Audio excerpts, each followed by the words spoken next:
Hey, what's going on, guys? MinDQ77B here. Welcome back to another episode of NASCAR Thunder 2000. This is episode number 40 today for the Food City 500 in our second season here of the channel. As you can see, we're back in the silver bullet colors on NASCAR Thunder 2000 on the hood, of course. That's our main sponsor anyway. Of course, back with the old silver and petty blue, I would say. Looks really nice, I would say. We got some sort of stuff we got to take care of anyway. We did go down the order and the points. Now just behind Kenny Irwin Jr., by a good bit. There's still a long way to go before we get to have that mandate top 20 anyway of the season standings anyway. In terms of the garage, we have an interesting situation. So the 2 races left to go for the tire grip upgrade, which is going to be coming around pretty soon. In hindsight, I probably should have made a new chassis in the previous episode. In hindsight, I probably should have done that, but I wanted not to, honestly. And because essentially everyone's gonna get fired. You see all these pit crew and builders? Yeah, they're gonna be gone within 2 episodes. Usually, once you have another thing that goes to like the 70s, you get like different pit crews like within the 70s anyway. So that's what I'm trying to wait for. And it's also gonna be another reason why I'm probably gonna be holding back on like building and overhauling stuff for like the next episode. Like once this one gets done. As for the engine, we could actually repair an engine. We're not gonna overhaul because if I were to go to overhaul with this engine, it's still only gonna be 65 compared to what I'm gonna be doing here. It's also 65, and fuel efficiency doesn't matter. So we're gonna save money and use the 112 option for 2 races. There we go. And I'm missing an engine. That's right, of course. How could I forget the engine that we just took out in our car? So we have to wait. We have to make sure we don't blow our engine up at Bristol, though. That is a big thing to worry about. Don't want to blow up the engine at Bristol. We're actually going to use the same chassis because it's actually the best chassis we got.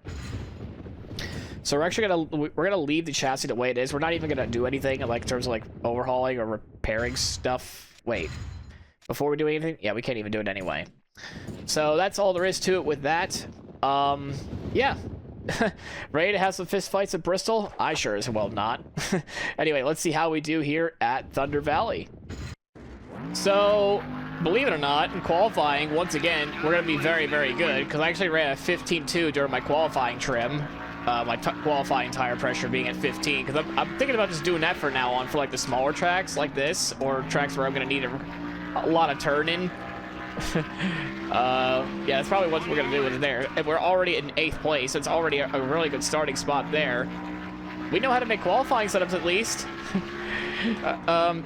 That's something I would say. Oh, this looks really good. 3 and 4 coming to the line. It is gonna be pole position once again, 2nd in a row. 305, 15.305. We start on the pole again, but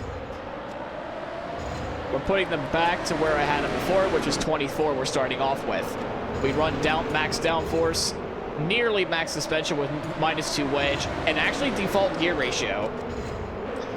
So we're going to go into this race on pole position. How well will we last? You tell me. Welcome, everyone, to Bristol, Tennessee for today's NASCAR Winston Cup race, the Food City 500, right here on MRN. This is one of the most exciting tracks in the NASCAR Winston Cup Series. So many cars, so little space. Wouldn't you agree? Yeah, Joe, a lot of these teams don't like coming here too much. There isn't a whole lot of room out there, which usually leads to a week of work in the body shop. There probably won't be a single car at the end that doesn't have at least a scratch or 2. Some going to be much worse than that. The 56 car has a remarkable qualifying average this year. Oh, yeah, and that makes it so much easier on race day also. When there isn't much traffic, it makes your race a lot less stressful as a driver.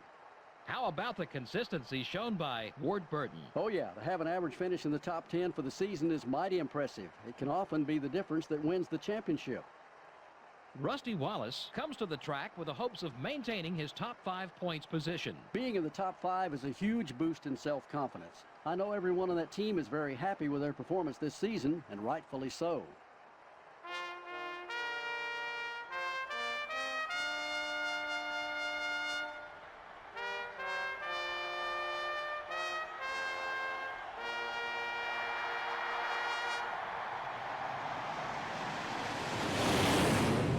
Gentlemen, start your engines.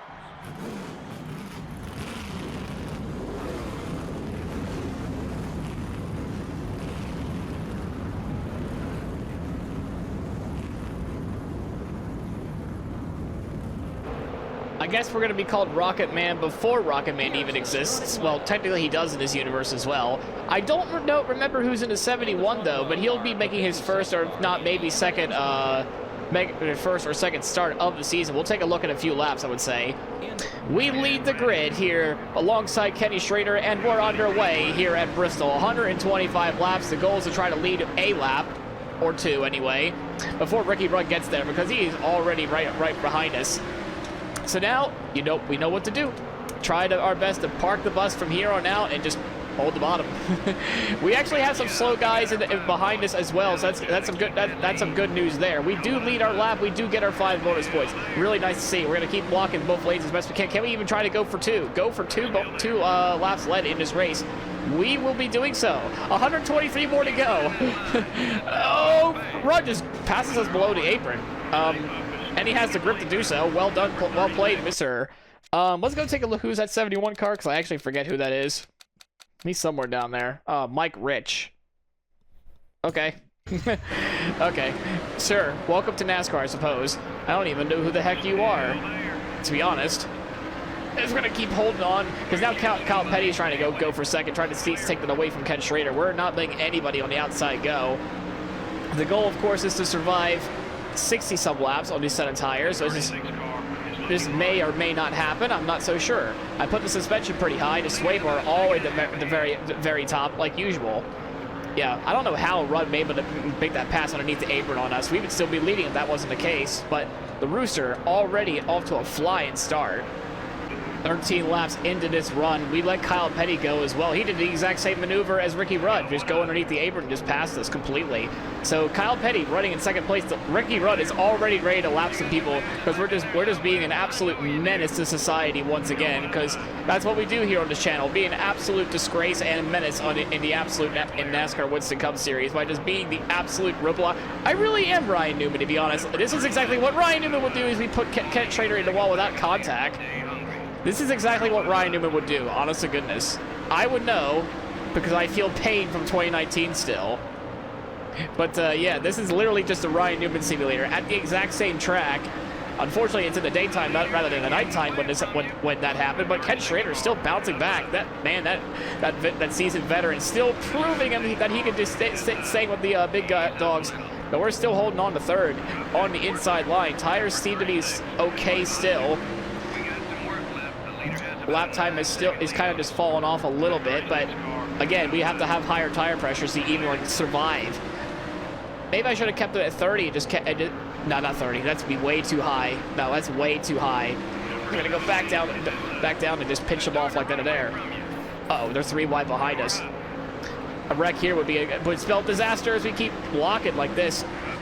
I'm pretty sure even Matt Kenseth's thinking that this guy's an asshole. The Rooster is being held up quite a bit, and I'm holding everybody up back here. You think we're gonna make up 10 seconds? Are you now, crew chief? You really think that's gonna happen? Literally, the title of this episode is gonna be "Park the Silver Bus." Not the Silver Bullet, but the Silver Bus. That's literally what we're doing. We're parking the bus on the inside line each and every lap, doing a very substantial job, only allowing 2 cars to even go by to begin with. 24 laps into this race. So once again, we're still holding on to the podium spot, but again, we know how wonderful our pit crew is. We know that's not going to last pretty much longer. We're still holding on to both lanes with the defending champ Tony Stewart and Rat Kenseth, the Rookie of the Year winner. So we have a lot of battles that we have to consider that are pretty important here, especially since Kenny Irwin's is somewhere back there. He was in the top 10, I believe it or not, but oh boy, we left the bottom open quite a bit, so yeesh. I'm sure the whole band of drivers is basically going to band together and say, like, this guy's an absolute menace on the racetrack. We should get black flagged as we're going to get passed on the outside by Matt Kenseth. Back to fourth we go. So we're not invincible. Good to know. We're not totally invincible. Good to know still.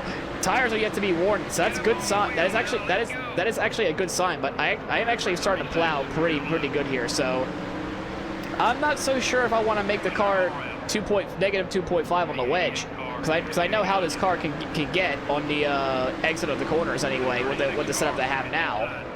or at least at the start of the run.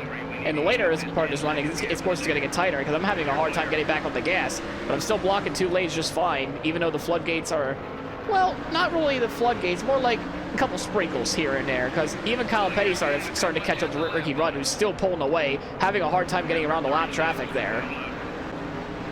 So our front tires are getting worn out now. Yeah, lap 36, the tires are starting to get worn pretty good. The leaders are having a really hard time getting around the lap traffic, so it's really interesting to see how Ricky Rudd's going to handle that. Can Kyle Petty make a pass? My guess is probably not, because the AI could have a hard time getting around one another. Yeah, he's still running in second, the 44 car is. And we let the bottom open. We're going to say no to Ken Schrader. He's probably had enough of us at this point. I think the whole pack behind us, our teammates included, are having had enough about us being up here in the number 4 spot. But once again, we're just being the Secretary of Defense, the Pennsylvania Secretary of Defense once again. But as I say that, the 36 finally goes on by. And you know what? That's fine. I'm okay with him going away. And what? Oh my God, here we go again. Brett Bodine being up here. You're not supposed to be up here, and I'm not supposed to be up here. And you're not supposed to go around anybody. And I'm not supposed to hold off these guys as long as I possibly did, as now the floodgates have actually opened. Yeah, rather unfortunate now our car is damaged. And off the pace just a little bit. We let the floodgates open up to 8th. Yeah, it had to die off eventually. And it's definitely plowing tight, as I just keep, once again, this is the only thing I can do, is just defend like a little bitch like this, trying to get the top 20, top 25 that I can. Kenny Irwin's right there, so we actually have to finish ahead of Kenny Irwin here, mainly to keep our 20th place, and, well, not really keep our 20th place in points, to get the 20th place in points back. Thankfully, we gained 5 points on him because we actually led a lap in this race. But, needless to say, we need to repair this damage, and I need to make the car looser. The downforce is already at the max, so I'm not sure what else I need to do there. But definitely for sure, I need to loosen this thing up and maybe put more pressure on it, tire pressures. They say the tires are worn. Yeah, no shit, they've been worn since I don't even know how long. We just... I can feel the back end starting to lose. I think the rear tires are starting to lose a little bit of grip because the rear. I can see the top car twitch a little bit. That's why I'm a little reluctant on making it looser. I'm a little bit reluctant on it. Yep, lap 50. It's like it kind of wants to turn, but sometimes it doesn't. As we keep holding off Michael Waltrip. He's up here too somehow, and Steve Park. We've been holding him. We've been holding these guys up for a pretty long period of time. We probably won't even get lapped this race at this rate if we keep it up the way we're doing, just defending at 8th place as long as we possibly can. We're gonna lose it all on pit road anyway, so what's the bloody point? So yeah, lap 62 is where I want to come down and make our one and only pit stop. It's just one of those races where I wish we had 2 pit stops rather than 1. It's impossible to do a 2-stopper in this mode for some reason. Compared to Thunder 04, I'm glad they had 2 stops rather than 1. And through goes Steve Park. So finally, once again, another car passes by. We're still hanging on to P9. Michael Waltrip's still somehow in the top 10. I don't know how he managed to get around pretty much some of the people there. Bobby Hamilton hasn't fallen back. Our teammate Joe Nemechek is up here finally. And uh-oh, trouble. People coming down pit road. Some people, a little bit of miscommunication there coming down pit road. Some people were trying to come down pit road, it seems, and it didn't want to occur. So I'm wondering now, are the AI going to cause a caution doing that? I don't know. I don't want to pit and be like 3 laps down now because, oh, a caution just occurred. Fuel tank's almost empty. It's time to come on in pit road. Dale Cedar wanted to come down as well, but I was already there, my brother. I didn't even have time to even make an adjustment. I totally forgot. The pit thing to adjust it takes like a half a second. I probably should have just paused the game and then do the adjustments there. That's a bummer. My fault.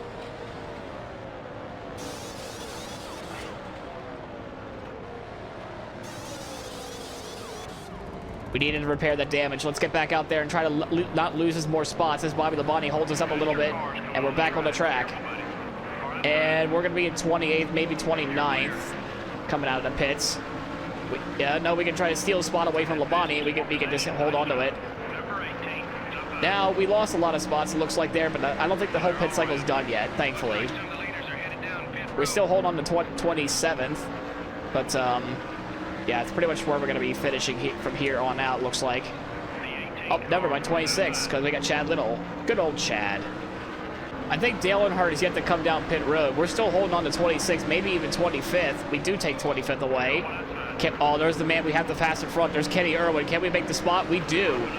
We do, and he's going to get passed by all those cars behind us. Really, really nice stuff to see him, but he's back up to speed so quickly. There's Dale Jarrett as well. Looks like maybe Dave Blaney might be finally coming down. We're still waiting for Dale Sr. I think he just finally came down pit road. So the leader is now back out on the racetrack. I believe the pit cycle is done.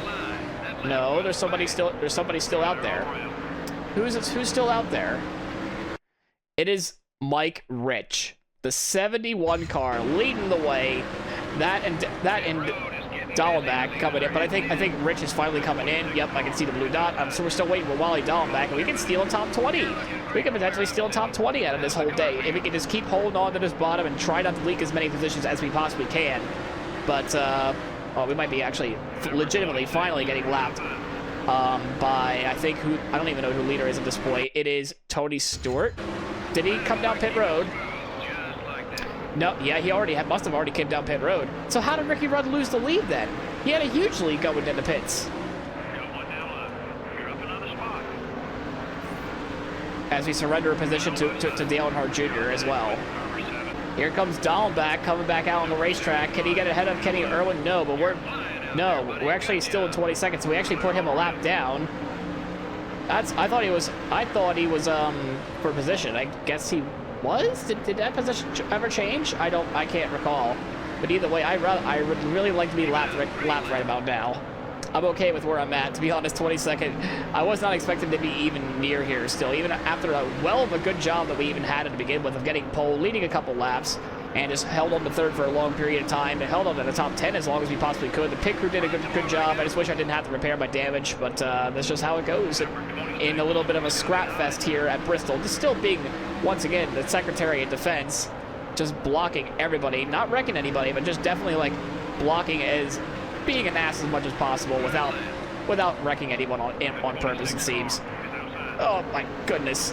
Please turn. I know I didn't turn your suspension to negative 2.5 on the wedge, but still, please turn.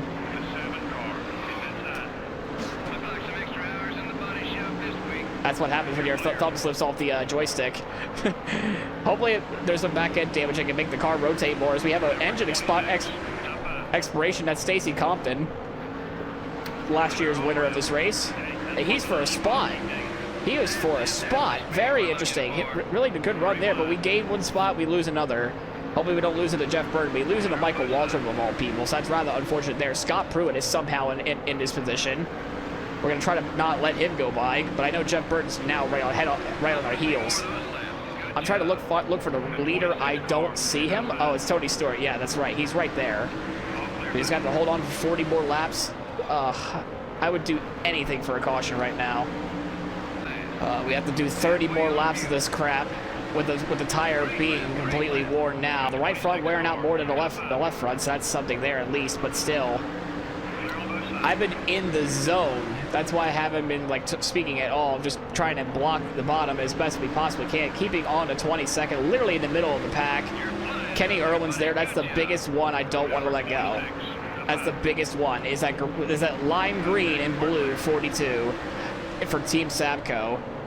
I want to make sure I finish ahead of him. We need to get the points. Like right now, we would still not be ahead of him, and we would not be ahead of him in points from here on out still. But even then, every point matters in the Winston Cup Series.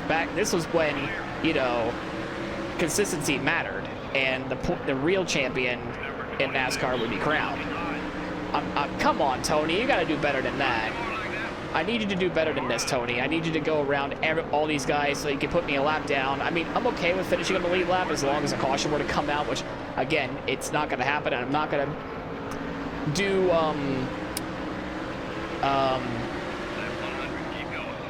sketchy things, I would say, to progress the career mode faster. I just want to do it all natural, if you know what I mean. Yeah, we're on lap 100. The laps are winding down very quickly, which is very good news for me. These laps are so short around Bristol. It's like you blink and it's next lap. But I do love Bristol, though. I love going to this track. I've actually been to this track twice, both for the night race. So much fun.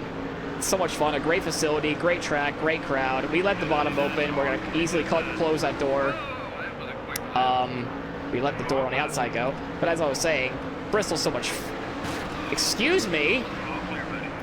That was probably a mistake to do that, but he just passed it on the apron again. How did Jeff Burton recover all those spots just like that? I mean, that's why they call him the mayor, I suppose, is we give Mr. Excitement a little bit of a... Oh, this car does not want to hold the bottom any longer. I mean, what I am doing is a bit dickish, I would say, but they haven't gone around. I haven't wrecked anyone. Not yet, anyway, but my goodness. This car does not want to turn anymore, and honestly, I don't blame it. They are racing ever so dangerously back there. 3 wide throughout the entirety of the track behind me. I can see them go back to 2. Well, thankfully, they go back to 2 anyway. Kenny Orland's being shuffled back there, which is really, really nice to see, but somehow Chad Little's back up here in the fray. We're 2 of the Rouse drivers, you know, we're just holding off every single car that's there. The whole trade is here, by the way. Everyone is here. If only we could have kept this from lap 1 to lap 125, just being the Pied Piper at Bristol of all places. But nope, just once again, being the Secretary of Defense, the Pennsylvania Secretary of Defense, I should say, just blocking everybody in both lanes from Sunday to Monday to Tuesday and to Wednesday. We're still waiting for the leaders of lapless. I think it's still Ricky. Ricky Rudd just retook the lead. So he is the new leader once again, finally. Tony Stewart has to settle back to where he was. I don't even know who the top 5 is. I know it's them 2, 1 and 2 right now. Let's see, who is it? So it's Ken's in 3rd, Bodine's in fucking 5th, and Schrader's in 4th. Our outside pole sitter is still having a great race. This is a really great race for Ken Schrader, though. Kudos to him in that MB2 36 car. Kudos to him in the Mars Pedigree Pontiac, I should say. But meanwhile, we're still having a race for ourselves to win it. We could actually potentially finish on the lead lap in this race. That's not who you want to see in your mirrors. Is Jeff Gordon. Remember, we have a little bit of a tension between the 2 of us, but yet we cut him off. He actually gave us a bit of a break. He probably should not have done that. But yeah, we've been holding on to 23rd because Jeff Burton finally gets around us. He may or may not be so kind to us. We're still 7 laps away from finishing this race. But man, but goddamn, we are having a really hard time as even Jeff Gordon just tries to tries to dump us. Actually, I think that was a bit of an attempt to dump us. The aggression is really picking up now because they really just want us gone from this position. As we put Jimmy Spencer within the wall, we can finally have Tony Stewart finally go around us, as well as Ricky Rudd, the defending champ, trying to make do with what he got. Honestly, at this point, I kind of want to tactically let these 2 go, let them settle amongst themselves. Meanwhile, we'll be stuck here. That way, we finish a lap down. But that's okay. We're actually running really close on fuel as well. You can see it on the bottom right of the screen. We only have 2.6 liters of fuel left, or gallons of fuel left, and we're burning them up quite good right then and there. We're holding on against Chad Little and Jeff Gordon, as Chad almost sends us to the Shadow Realm. We actually escaped that, thankfully, as we're going to keep blocking both lanes 2 more times around. White flag's out for them 2 up there. I'm kind of watching that battle right in front of me, but I kind of more worried about this behind me. We're going to finish the first car 1 lap down. And it looks like, nope, Rudd could not get around Tony Stewart, so I think Tony Stewart is going to win this race. We're gonna come home in 23rd with a mangled up race car. Oh my goodness. We defended so long, dude. Oh my gosh. Brett Bodine 5th. Ken Schrader 4th. Oh my god, I'm tired. The race came down to the wire with a very close finish. Yeah, watching that last lap, I thought we were going to have a photo finish. That was close. We hope you enjoyed today's broadcast of NASCAR Winston Cup Racing on the voice of NASCAR, MRN. We'll see you next week at Texas. So Tony Stewart, the defending champion, ends up winning today's race in the Food City 500. He had a great scrap with Ricky Rudd throughout the entirety of that second half of that run. I thought Ricky Rudd was just gone for the wind. I don't know where that sudden catch-up came from, but yeah, he was absolutely flying against the Rooster right then and there. we had a pretty successful, I guess you could say, defense for us anyway. We didn't really kill anybody, but thankfully we didn't really totally destroy our car either. So we had a decent run, 20th some place, but yeah, this will help our average finish department. We're still trying to utilize that average finish of 25 as best we can, because thankfully we have some decent tracks coming up. I know Vegas pretty soon, but you know, for right now, Tony Stewart is going to be celebrating. Our time will come soon. Oh man, that was tough. That was undeserving and very tough. So as we take a look at the rest of the grid, of course, we have Tony Stewart as your winner today. He did not lead the most laps. That'd be Ricky Rudd, the Rooster himself. I felt like he kind of got robbed out of that one, he's saying to himself. Kenson finishes third. Schrader ends up finishing P4. Very nice day. Brett Bodine, of all people, gets a top 5. What a great run for him. Mike Skinner ends up in 6th. Rusty Wallace 7th. Bobby Labonte 8th. Steve Park 9th. And our teammate Joe Nemechek rounds out the top 10. Ward Burton with a pretty solid 12th place finish once again. We ended up in 23rd with the first car 1 lap down. Kenny Irwin finishes 28th, so we definitely needed the points there against him. Mike Rich finishes 32nd, because, okay. Kenny Wallace, our other teammate, finishes at 37th, so that's not great to see for him. And Stacy Condon was the only one that died. So once again, I feel pretty proud that we're having a consistent money flow going in, because we keep earning more and more money because our payroll has been quite well, and we keep earning the sponsorship goals. Actually, where does that help our average finish, may I ask? Because that's the big thing I'm actually kind of worried about. 24.7, so we actually really need to start doing a little bit of a better job. Like, we're having great qualifying runs once again, because we actually have now 3 poles thanks to our little cheese tire pressure strategy of getting qualifying on front, because basically that's essentially our strategy. Just qualify on pole with 15 tire pressure and just block. It's not a great strategy, but it's a strategy. We actually lose a place in the points to Kenny Schrader as well, so definitely, I mean, it was a great run. To be fair, for Kenny Schrader, he definitely did deserve the gains there. But Kenny Wallace is actually having a bit of a struggle too in the 55 as well. He's down to 19 in the points. Meanwhile, Joe Nemechek is having pretty solid P10 in his standings as well. Ward Burton falls, I think, 7th or whatnot. But Dale Earnhardt Sr. is, the point leader still, over 10 points over Jeff Burton. Rusty Wallace is back in the mix. Tony Stewart is still 92 points back, so he's trying to fight his way up there. But then, yeah. Next up, we get to, for me, I go into enemy territory because we're going to be in that Fort Worth, Dallas area. So, of course, you know me. Being in PA, we tend to have a bit of a rivalry here in the Texas people. But as always, if you like the video, please leave a comment. Please make... You would think after 2 years of doing this, I would figure out how to do this by now. If you like the video, please leave a comment, subscribe. It helps out the channel quite a bit. And as always, we'll see you in the next one at Texas Speedway. See you guys then.